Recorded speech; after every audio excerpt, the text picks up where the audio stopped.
Bonjour à tous, je m'appelle Pilar Baselga et je suis la porte-parole d'une association espagnole qui s'est créée le 2 mai dernier et qui s'appelle Élections transparentes. Vous trouverez le lien dans la description de cette vidéo. Bien, si je fais cette vidéo, c'est pour informer tous les francophones, les Français et tous les pays francophones de ce qui est en train de se passer en Espagne, parce que malheureusement, c'est une information qui n'arrive pas à travers les médias. C'est très grave ce qui est arrivé en Espagne. Nous avons eu des élections le 28 avril avec des résultats plus que bizarres. Je vous expliquerai peut-être dans une autre vidéo, c'est un peu long. Mais les résultats étaient tellement bizarres que nous avons trouvé vraiment, nous sommes mis à réfléchir et à faire des recherches. Et alors nous avons créé cette association, l'élection transparente, pour surveiller le processus électoral. Alors, comme le président, disons Sanchez, n'était pas vraiment un président, il n'était pas légitimé, n'a pas réussi à former le gouvernement, eh bien, il a répété les élections le dimanche dernier, le 10 novembre, et donc des millions d'Espagnols sont allés voter, et nous avons donc mis notre petit papier dans l'enveloppe et dans l'urne. Alors, tout ce procédé électoral se déroule dans toutes les villes et les municipalités, les villages, partout, et on met donc dans une urne notre vote. Bien. Dans ces collèges électoraux, chaque président de chaque table, de chaque urne, on va donc compter les votes, bien, et alors on rédige un compte rendu, un procès verbal. Hein, en espagnol, on dit acta. Un procès verbal dans lequel on écrit les résultats, tel parti a autant de votes. Bien. Ce procès verbal, et l'original, se met dans une enveloppe numéro 1, et puis on met 2 copies dans l'enveloppe numéro 2 et l'enveloppe numéro 3. Comme ça, nous avons 2 copies et un original. Bien. Tout ça, bien. Alors, pendant la nuit des élections, les collèges électoraux terminent à 20 heures. Et à partir, disons, de 9 heures du soir, la télévision espagnole a donné les résultats des élections pratiquement parfaitement, alors qu'on était en train de compter. Parce que vous imaginez, si à 20 heures on ferme le collège électoral, il y a encore des gens dedans qui sont en train de voter. Ensuite, il faut ouvrir les urnes, il faut ouvrir toutes ces enveloppes, il faut compter tous ces papiers, et c'est des centaines et des centaines. Hein, c'est entre 500 et 800 les collèges électoraux, c'est quand même des centaines de papiers à compter. Et donc, finalement, qu'est-ce qui se passe quand on a terminé de compter, vers 10h30, 11 heures du soir, il y a un délégué du gouvernement qui a un téléphone portable et qui met dans son téléphone portable, qui a un programme informatique, hein, il met les résultats des élections, table par table. Et ces chiffres sont envoyés à travers ce téléphone portable des délégués, des représentants du gouvernement, de l'administration, disons. Ils sont envoyés disons, système informatique central. Bien. Alors, ce que personne ne peut comprendre, c'est que si à 9 heures du soir, disons 80% des villes étaient en train de compter, hein, tous ces petits papiers, eh bien, nous avions à 9h30 du soir les résultats des élections. Impossible. C'est impossible. Donc déjà ça, c'est très bizarre qu'à 9 heures du soir, on te dise que le président Sanchez a de nouveau, rebelote, 120 députés au lieu de 123, 120 députés. Ensuite, on nous dit qu'il a perdu 3 députés depuis le 28 avril, mais en plus, il se trouve qu'il a perdu presque 800 000 votes. C'est pas possible. Si on a perdu 800 000 votes, on a perdu bien plus que simplement 3 députés. Enfin, bref, tout est complètement faussé. Il y a un trucage des élections évident. Mais en plus, la chose la plus grave, c'est que ces résultats du dimanche 10 novembre, ce sont des résultats provisionnels. Provisionnels. Et le vrai comptage définitif, qu'on appelle en espagnol escrutinio general, hein, c'est le comptage définitif, a lieu 3 jours après, donc mercredi dernier, mercredi 13 novembre, ça fait exactement une semaine, mercredi 13 novembre, où on va compter tous ces votes. Enfin, selon la loi électorale, il faut ouvrir l'enveloppe numéro 1 et faire coïncider ce que dit l'enveloppe numéro 1 avec l'enveloppe numéro 3 pour éviter qu'il y ait eu des trucages. D'accord? L'enveloppe numéro 3, c'est une copie calquée, donc c'est difficile de la falsifier. Mais c'est plus facile de falsifier l'original. Donc, on doit ouvrir l'enveloppe, les deux enveloppes, la 1 et la 3. On compare le compte rendu, le procès verbal, pardon, de la 1 avec la 3, numéro 3. Et si ça va, eh bien, formidable. Et ensuite, on va compter tous ces comptages, toutes ces tables, tous ces résultats de chaque table électorale, hein, de chaque collège électoral, on va les compter les uns après les autres, jusqu'à terminer d'avoir l'addition, la somme de tous ces votes par province. Et ce comptage général a lieu dans la capitale de la province. En Espagne, l'Espagne est divisée en 52 provinces et chaque province a une capitale. La province de Madrid, c'est Madrid, la province de Grenade, c'est Grenade, etc. Hein, bien. Alors, je vous dis la grande nouvelle et la grande surprise pour tous les Espagnols qui ont été présents grâce à notre association Élections Transparentes, c'est que ce comptage ne s'est pas fait. Non. Vous savez ce qu'ils ont fait?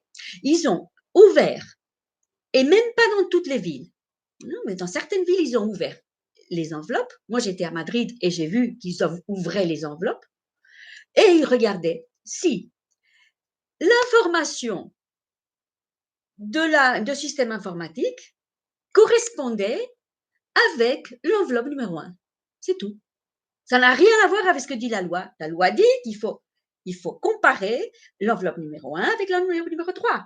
Et puis après, il faut compter, il faut faire l'addition de tous ces votes pour arriver à la solution, hein, enfin au résultat. Et ce sera les résultats des élections le 10 novembre. Eh bien, ce comptage, cette addition de tous ces votes ne s'est pas fait. Alors, nous avons porté plainte dans plusieurs villes, à Madrid, à Saragosse, Almeria, Grenade, Alicante. Enfin, nous sommes en train de faire de rédiger ces plaintes et ça va être vraiment un gros problème parce que si maintenant on nous dit, enfin, tout ça pour vous dire que le supposé président Sanchez n'est pas du tout le président. Actuellement, nous ne savons pas quel est le chiffre de votants pour chaque parti politique. On ne le sait pas puisqu'on n'a pas compté. Hein.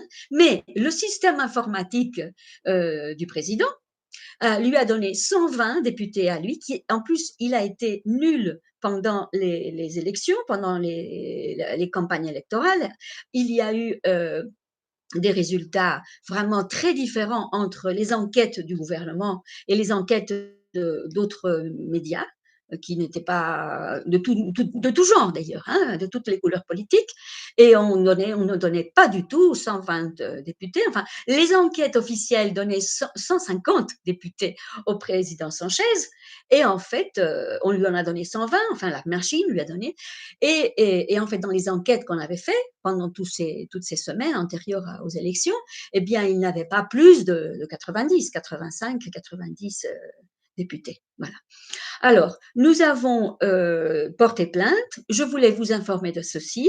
Je vais vous expliquer maintenant qu'est-ce que c'est, comment ça s'est passé, cette histoire, c'est comment ça marche cette histoire de la machine, de l'ordinateur, de système informatique. Le système informatique a été choisi par le président Sanchez sans les garanties officielles nécessaires. Il faut faire un concours, tout ça. Bon, il n'y a pas eu de concours du tout. Il a simplement dit, voilà, c'est cette compagnie. La compagnie s'appelle Indra, INDRA, Indra, et elle est impliquée dans des cas de corruption et de trucage d'élections dans plusieurs pays du monde. Vous pouvez chercher hein, Indra et trucage d'élections et vous verrez que c'est la vérité, bien que je ne raconte pas des salades. Alors, comment ça se passe? Eh bien, avant 2001, on comptait. Il n'y avait pas les machines, il n'y avait pas de système informatique. Et alors, qu'est-ce qu'on faisait les jours des élections? Eh bien, ça mettait trois jours jusqu'à ce qu'on ouvrait toutes ces enveloppes, jusqu'à ce qu'on regardait que les deux enveloppes étaient, les deux comptes rendus correspondaient, les procès-verbaux. Et on faisait l'addition de tous ces résultats. Mais en 2001, on a commencé à avoir un système informatique très intelligent. Et alors, il se trouve que depuis, on a cessé de compter. Alors, les lieux où on, enfin, c'est dans les tribunaux électoraux de province où devait avoir lieu ce comptage, et ce comptage n'a pas eu lieu. Et les responsables de ce délit, ce sont des magistrats qui sont les présidents des tribunaux électoraux provinciaux. Et ce sont des magistrats qui connaissent parfaitement la loi, hein, et qui ont, disons, sont en connivence avec le gouvernement. C'est un scandale, c'est vraiment un scandale, et c'est pour ça que je vous demande de passer cette vidéo, de l'envoyer à tout le monde, vraiment. Il faut que le monde francophone, la France qui est notre pays voisin, et où j'ai étudié pendant des années, où j'ai vécu pendant des années, eh bien, il faut que vous sachiez ce qui se passe en ce moment en Espagne. C'est vraiment un coup d'État. Parce qu'il a le président Sanchez, qui n'est même pas un président, qui n'est rien du tout en ce moment, il a truqué les élections et il est déjà en train de se réunir avec d'autres chefs de partis politiques pour arriver à un gouvernement. Alors vous allez me dire pourquoi est-ce qu'en Espagne on a des élections l'année dernière et maintenant 28 avril et maintenant le 10 novembre, mais qu'est-ce qui se passe en Espagne? Je vais vous expliquer. C'est complètement différent à la France. Ici en Espagne, c'est fou, parce que nous n'avons pas de séparation des pouvoirs. Vous, en France, vous avez les élections présidentielles et les élections législatives. Ça, c'est quelque chose qu'a fait une décision, un changement de la Constitution qu'a fait le général de Gaulle. C'était la Ve République. Bien. Et là, ça permet que le président de la République et la majorité du Parlement peut être de deux partis différents. Eh bien, en Espagne, nous n'avons pas cette séparation des pouvoirs et les élections, ce sont toujours des législatives. Alors, nous n'élisons même pas nos députés. Les députés sont placés dans la liste par le président du parti politique. Comment ça se passe? Eh bien, c'est comme ça. Imaginez, vous avez la ville de Malaga. Hein, eh bien, le député de Malaga ou les députés de Malaga, ça peut être un ou plusieurs, ça dépend de la population et des nombres de votes. Hein, eh bien, le député de Malaga a été nommé par le président du parti politique. C'est pas une élection ce n'est pas les gens de Malaga qui élisent leurs députés. C'est un député qui a été choisi par le président du parti politique. Vous allez dire c'est fou, mais oui c'est fou, c'est comme ça en Espagne. Alors on a une constitution de merde, faut le dire. Vraiment, c'est une vraie merde. Alors, tout ça pour commencer, donc les listes des partis politiques que nous votons, nous ne les élisons pas, nous votons à un parti politique. Une fois qu'il y a eu ces élections, eh bien, vous avez un parlement avec des députés qui représentent plein de partis politiques différents. Il n'y a pas de deuxième tour, d'accord?